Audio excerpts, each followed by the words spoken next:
Tonus Laboratorio del Piede, centro altamente specializzato nella costruzione di plantari su misura, dedica nuove tecnologie di rilevazione dei carichi posturali per dare voce alla filosofia di benessere che lo caratterizza. Ben ritrovati al meteo. Tempo in genere asciutto sul nostro paese, ma non si esclude una lieve instabilità. Nel dettaglio, sul Veneto sarà una giornata molto grigia. Il cielo si presenterà irregolarmente nuvoloso e a tratti anche coperto, sin dal mattino e per tutto l'arco della giornata. Dal pomeriggio saranno possibili deboli piovaschi sparsi un po' su tutte le province. Temperature minime tra -1 e 5 gradi. Valori massimi compresi invece tra 5 e 8 gradi. Vediamo ora che tempo farà sul Friuli Venezia Giulia.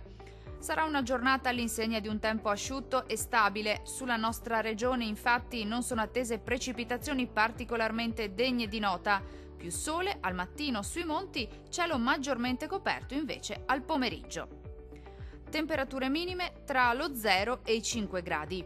Valori massimi oscillanti invece tra 7 e 10 gradi circa.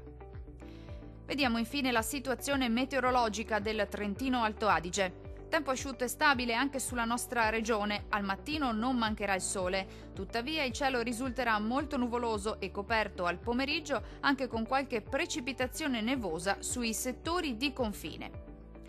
Temperature minime comprese tra lo 0 e i 2 gradi. Valori massimi oscillanti invece tra 3 e 8 gradi. Dal meteo di Antenna 3 per ora è tutto. Arrivederci al prossimo aggiornamento.